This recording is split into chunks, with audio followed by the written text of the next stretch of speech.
Mengapa rakyat Malaysia menyanyikan lagu ini Desember 2024 di sebuah dewan kuliah di Universiti Malaya UM? Wajah seorang ahli etnomusikologi Israel Amerika tiba-tiba pucat lesi ketika mendengar pembentangan pelajar. Apakah yang menyebabkan profesor yang telah mengkaji musik dunia selama lebih 30 tahun itu begitu terkejut dengan sebuah lagu yang dinyanyikan oleh kanak-kanak sekolah rendah di Malaysia? Ini adalah kisah ajaib yang berlaku apabila musik merentasi sempadan. Protagonis cerita ini ialah Profesor David Cohen, seorang Israel Amerika kini, profesor jemputan di Universiti Malaya, mengajar etnomusikologi.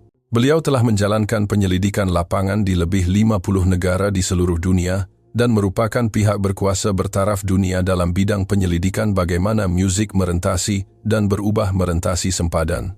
Saya menghabiskan 30 tahun mengkaji bagaimana musik menembusi halangan budaya dan tersebar, tetapi apa yang berlaku pada hari itu sama sekali memusnahkan semua andaian saya. 15 Desember 2024 adalah hari pembentangan hasil kajian siswazah. Pelajar-pelajar bergilir-gilir membentangkan hasil kajian mereka selama setahun. Tajuk kajian saya ialah evolusi lagu-lagu asing yang diperkenalkan ke sekolah-sekolah rendah Malaysia selepas kemerdekaan.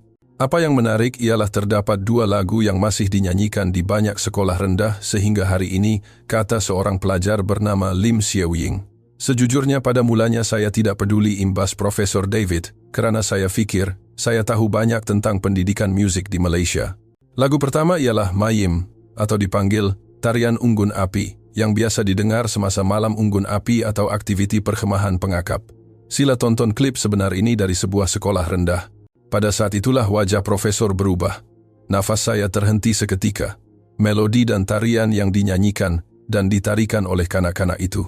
Ia benar-benar lagu suci yang saya dengar sejak kecil di tanah air, saya tidak mungkin salah. Namun kejutan itu tidak berakhir di situ. Lagu kedua ialah Dona Dona. Lagu ini malah dimasukkan ke dalam buku teks musik dan sama populernya di sekolah-sekolah. Profesor David terkejut lagi. Dona Dona pun sama. Ini bukan kebetulan sama sekali. Mengapa kanak-kanak Malaysia boleh menyanyikan lagu-lagu Yahudi kami dengan begitu semula? Jadi Siu Ying meneruskan pembentangannya. Menariknya, kedua-dua lagu ini diperkenalkan ke dalam sistem pendidikan Malaysia pada tempoh masa yang sama dan telah dinyanyikan selama lebih 70 tahun. Tetapi tiada kajian terperinci mengapa kedua-dua lagu ini dipilih dan mengapa ia boleh meresap ke dalam hati sebegitu rupa sehingga hari ini. Profesor itu tidak dapat duduk diam lagi. Beliau berdiri. Tunggu sebentar, Siu Ying. Sejauh mana Anda telah menyiasat asal-usul kedua-dua lagu ini? Pelajar itu kelihatan keliru. Asal-usul bahan rujukan mengatakan, Maim adalah lagu tarian rakyat Israel, manakala Dona Dona adalah lagu rakyat Yahudi. Profesor itu berkata dengan nada teruja. Siu Ying, Anda secara tidak sengaja telah menemui sesuatu yang sangat penting. Kedua-dua lagu ini bukan sekadar lagu rakyat asing biasa. Mereka mempunyai makna istimewa bagi kami orang Yahudi. Seluruh dewan kuliah mula berbisik. Profesor itu meneruskan dengan wajah penuh keazaman.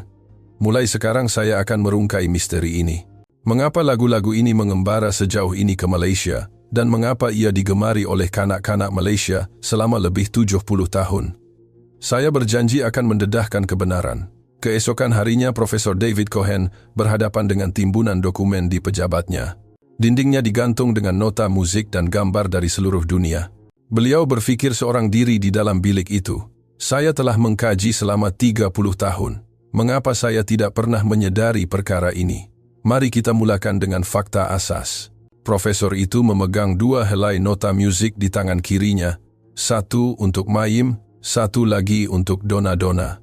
Pencipta Mayim ialah Immanuel Amiran, dicipta pada tahun 1942. Beliau membuka komputer dan mula mencari maklumat terperinci. Sangat menarik, lagu ini lahir 6 tahun sebelum penubuhan negara Israel. Ia adalah lagu yang meluahkan kegembiraan apabila orang Yahudi dari seluruh dunia menemui sumber air semasa gerakan Zionis di tanah yang kering. Wajah profesor itu penuh kehairanan. Mayim dalam bahasa Ibrani bermaksud air. Liriknya dipetik secara langsung dari kitab Yesaya dalam Perjanjian Lama. Maka kamu akan mencedok air dengan sukacita dari mata air penyelamat. Ini bukan sekadar lagu rakyat, tetapi sebuah himne suci yang mempunyai makna keagamaan. Profesor itu menemui lebih banyak maklumat.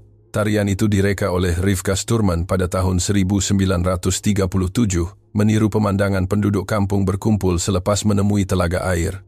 Ia adalah sejenis tarian hora yang ditarikan mengelilingi sumber air. Image tarian tradisional hora Israel muncul di skrin. Adakah ini bermakna bahwa tarian yang ditarikan oleh kanak-kanak Malaysia di malam unggun api sebenarnya adalah upacara keagamaan untuk meluahkan kegembiraan dan kesyukuran kepada Tuhan di Tanah Baharu? Profesor itu menarik nafas panjang. Di Malaysia, walaupun orang menyanyikannya dalam bahasa Ibrani yang asal mungkin sedikit sahaja yang memahami konotasi keagamaannya kerana ia sentiasa diperkenalkan sebagai aktiviti berkumpulan yang menyeronokkan. Seterusnya, profesor itu mula menyiasat Dona Dona. Lagu asal Dona Dona dicipta pada tahun 1938 sebuah lagu Yiddish bernama Dona Dona. Penggubahnya ialah Sholom Sekunda dan penulis lirik ialah Aaron Zeitlin. Ekspresi profesor itu menjadi serius. Tahun 1938 adalah masa penganiayaan terhadap orang Yahudi semakin memuncak. Lagu ini kelihatan seperti tentang seekor anak lembu yang akan dihantar ke rumah sembelih, tetapi di sebaliknya ia mengandungi alegori yang mendalam. Profesor itu terus membaca dokumen itu. Anak lembu yang akan dihantar ke rumah sembelih dibandingkan dengan burung layang-layang yang terbang bebas melambangkan tragedi bangsa yang tiada pilihan selain tunduk kepada nasib. Bahasa Yiddish ialah bahasa yang digunakan oleh orang Yahudi Eropah. Foto-foto Eropah pada tahun 1930-an muncul di skrin. Ini bermakna ia adalah lagu yang dipenuhi kesedihan, seolah-olah meramalkan tragedi Holocaust yang akan datang. Profesor itu mula memikirkan penerimaan kedua-dua lagu ini di Malaysia. Anehnya di Malaysia lagu-lagu ini diterima dengan konotasi yang sama sekali berbeza. Profesor itu menemui maklumat daripada program televisyen pendidikan tahun 1965. Dona Dona diperkenalkan di Malaysia sebagai lagu tentang anak lembu yang malang dan kadang-kadang digunakan sebagai bahan pengajaran pendidikan kehidupan tanpa menyebut latar belakang tragedi etnik sama sekali. Profesor itu berfikir secara mendalam. Maim juga sama. Ia diperkenalkan ke Malaysia selepas kemerdekaan melalui aktiviti YMCA dan dimasukkan ke dalam kurikulum. Tetapi konotasi keagamaan dan etniknya tidak disampaikan, sebaliknya dipopularkan sebagai tarian rakyat untuk mempromosikan persefahaman antara bangsa. Tiba-tiba wajah profesor itu berubah. Tunggu, ini mungkin bukan kebetulan. Mengapa lagu-lagu asing lain yang diperkenalkan pada masa yang sama sebahagian besarnya telah dilupakan, tetapi hanya kedua-dua lagu ini yang telah dinyanyikan selama lebih 70 tahun. Profesor itu mula membina hipotesis baharu. Adakah terdapat makna yang lebih mendalam di sebalik pemilihan ini? Mengapa lagu-lagu Yahudi boleh bertapak dalam masyarakat Malaysia pada era pasca merdeka? Mungkin terdapat tujuan yang lebih penting daripada sekadar pertukaran musik. Profesor itu bertekad untuk merungkai misteri itu. Beliau menyiasat secara terperinci pembaharuan pendidikan musik pada masa itu. Siapa yang memperkenalkan lagu-lagu ini ke Malaysia? Mengapa? Dengan tujuan apa tiba masanya untuk melaporkan hasil penyiasatan kepada pelajar? Xiao Ying dan pelajar lain berkumpul di pejabat profesor. Peta dunia di dinding disemat dengan pin berwarna-warni yang menunjukkan laluan penyebaran musik. Semua selepas penyiasatan saya menemui fakta yang sangat mengejutkan. Profesor itu memulakan. Apabila musik merentasi halangan bahasa dan budaya, ia berubah dan menyesuaikan diri seperti organisme hidup. Xiao Ying bertanya, Profesor perubahan, apakah yang berlaku? Ambil Maim sebagai contoh. Ia dicipta di Israel pada tahun 1942 sebagai lagu kesyukuran dan pujian kepada Tuhan. Menjelang tahun 1950, ia menjadi alat untuk mempromosikan persefahaman antara bangsa di Amerika Syarikat. Dan di Malaysia, ia menjadi lagu untuk mempromosikan kerja berpasukan dalam malam unggun api atau aktiviti berkumpulan. Profesor itu memancarkan 3 adegan di skrin tarian keagamaan di Israel, aktiviti kem musim panas di Amerika Syarikat, dan malam unggun api sekolah Malaysia. Melodi yang sama, tarian yang sama, tetapi makna yang sama sekali berbeza. Inilah yang dipanggil kameleon budaya musik. Seorang lagi pelajar mengangkat tangan dan bertanya, tetapi mengapa perubahan sedemikian berlaku?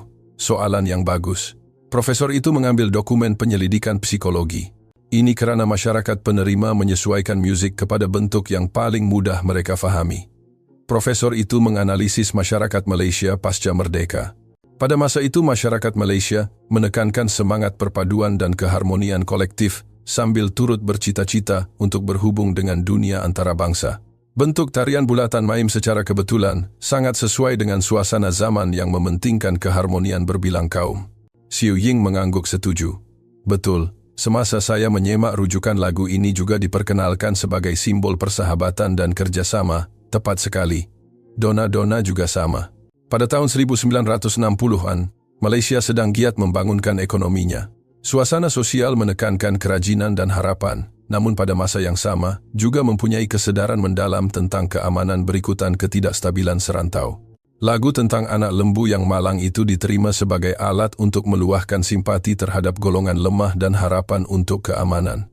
Profesor itu menunjukkan perkara utama. Maksudnya masyarakat Malaysia secara tidak sedar menapis konotasi keagamaan dan etnik lagu-lagu ini hanya mengambil bahagian yang sesuai dengan suasana sosial dan nilai mereka sendiri. Profesor itu menunjukkan maklumat yang lebih menarik kepada pelajar. Tetapi penemuan saya yang paling menakjubkan ialah seterusnya.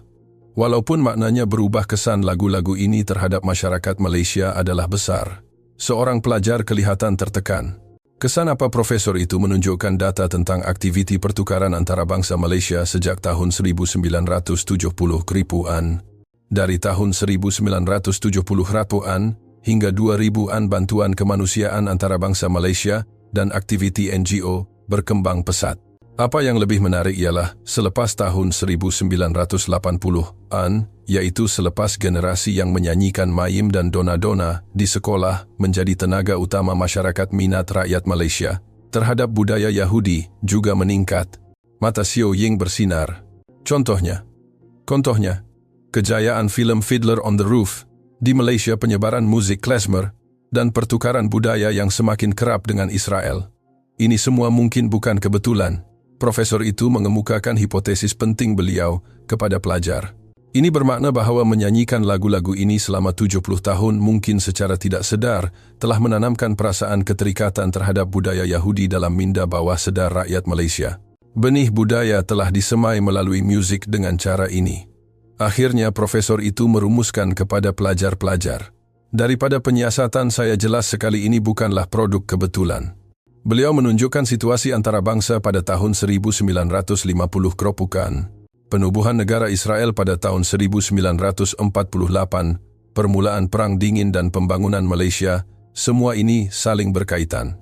Banyak organisasi Kristian yang membantu Malaysia pada masa itu mempunyai hubungan rapat dengan komuniti Yahudi Amerika Syarikat. Mereka mungkin berpandangan jauh untuk membina hubungan antara Malaysia dan komuniti Yahudi melalui muzik. Siu Ying bertanya dengan terkejut. Maksudnya ini dirancang? Profesor itu berkata dengan penuh makna, ya, ini mungkin diplomasi muzik yang paling berjaya dalam sejarah. Tetapi perkara yang paling penting di dalamnya ialah keindahan tempat bernama Malaysia. Beliau meneruskan dengan bersemangat. Malaysia tidak menolak budaya asing, sebaliknya memeluknya dengan mesra. Ia mencintai muzik semata-mata tanpa mengambil kira latar belakang agama atau politiknya.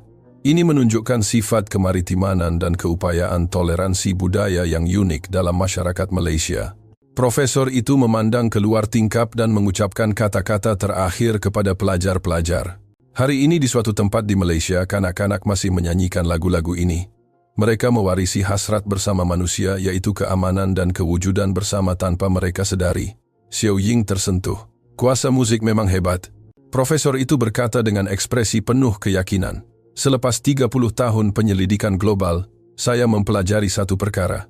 Tiada tempat seperti Malaysia yang memelihara budaya asing dengan begitu semula jadi dan jujur. Sebagai rakyat Malaysia, Anda harus berbangga dengannya. Siu Ying, memang betul. Malaysia mempunyai kuasa untuk merangkul emosi dan hasrat yang berharga secara senyap melangkaui kata-kata dan alasan. Hakikat bahawa maim dan dona-dona boleh digemari selama 70 tahun adalah bukti kehangatan hati dan ketahanan budaya rakyat Malaysia. Jadi bagaimana pula dengan Anda? Adakah Anda juga menyanyikan maim atau dona-dona semasa kecil? Mungkin pada masa itulah, pintu ke dunia telah dibuka secara senyap di hati Anda. Jika kisah ini telah memberikan Anda penemuan baharu atau kejutan tentang perkara lama, kami menjemput Anda untuk berkongsi kenangan dan perasaan Anda. Sama ada, saya pun pernah menyanyikan lagu ini di sekolah, atau saya juga ingin tahu tentang lagu asing tertentu. Setiap komen Anda sangat bermakna bagi kami. Sehingga kita bertemu lagi dalam kisah seterusnya.